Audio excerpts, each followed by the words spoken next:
स्वागत है आप सभी का ऑल नॉलेज शो की डिफेंस सीरीज न्यूज़ में।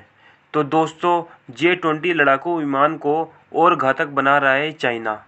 लद्दाख और दक्षिण चीन सागर में बढ़ते तनाव के बीच चाइना अब अपने J-20 लड़ाकू विमानों को अपग्रेड करने की तैयारी कर रहा है। भारतीय वायुसेना में राफेल लड़ाकू विमानों की बढ़ती तादाद से भी चीन के होश उड़े हुए हैं। चीनी एयरफोर्स अब अपने J-20 स्टेल्थ लड़ाकू विमानों के इंजनों के लिए 2D थ्रस्ट वेक्टरिंग नोजल लगाने जा रही है।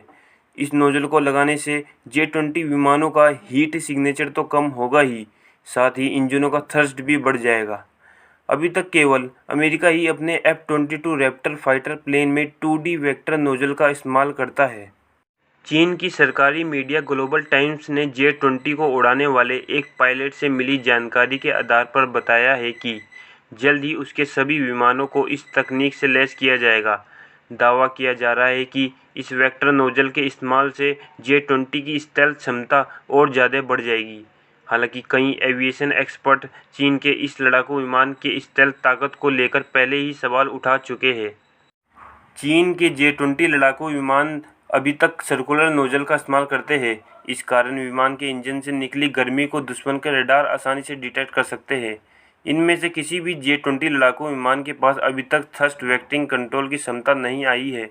चीनी सेना के एविएशन एक्सपर्ट फ्यू कुनसाओ के हवाले से ग्लोबल टाइम्स ने लिखा था कि थ्रस्ट वेक्टरिंग कंट्रोल से J-20 को हवा में अतिरिक्त मनूवर कैपेबिलिटी मिल जाएगी और रडार से छिपने की ताकत भी बढ़ जाएगी।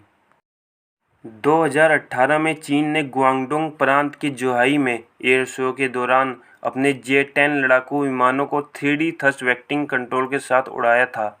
तभी से माना जा रहा था कि चीन आने वाले दिनों में J-20 में भी इस तकनीक को उपयोग में ला सकता है।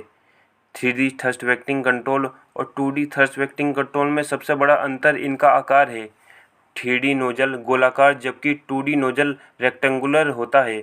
दोनों में से 2D थ्रस्ट वेक्टरिंग कंट्रोल में रडार और इंफ्रारेड स्टेल्थ क्षमता ज़्यादा होती है।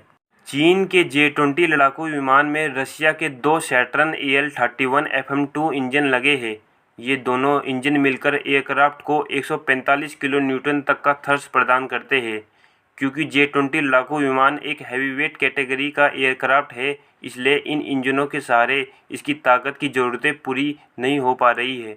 इसलिए चीन ज़ोर शोर से इन्हें बदलने की तैयारी कर रहा है। चीन भविष्य में अधिक शक्तिशाली WS-15 इंजन के साथ इन्हें बदलने की योजना बना रहा है।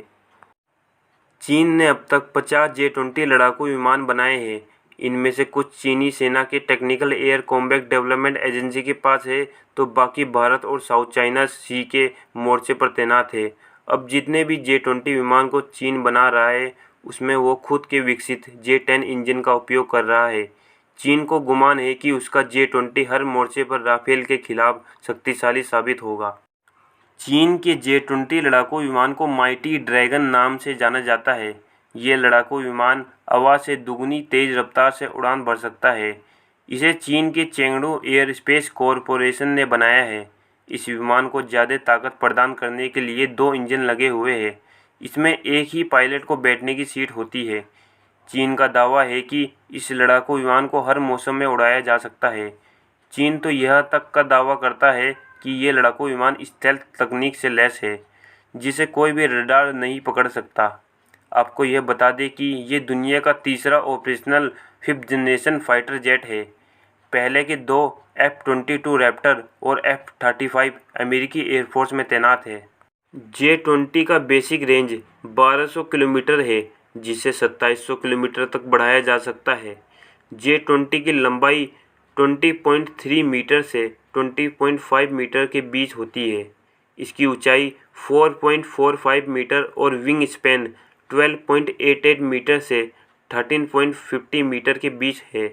J-20 का खाली वजन 19,390 किलोग्राम है, जबकि यह 37,013 किलोग्राम के कुल वजन के साथ उड़ान भरने में सक्षम है, जिसमें फ्यूल और हथियार भी शामिल है। यह लड़ाकू विमान 66,000 फीट की ऊंचाई तक उड़ान भर सकता है। चीन का दावा है कि ये 2000 किलोमीटर के इलाके में किसी भी ऑपरेशन को अंजाम दे सकता है। इस जेट में 11,340 किलोग्राम तक का जेट फ्यूल भरा जा सकता है। तो दोस्तों, आज की इस वीडियो में इतना ही। ऐसे ही डिफेंस से रिलेटेड न्यूज़ के लिए हमारी इस वीडियो को लाइक कीजिए और कमेंट करके ज़रूर बताइए कैसी लगी आपको ये वीडियो, और हमारे इस चैनल को सब्सक्राइब भी ज़रूर कीजिएगा। Thank you for watching.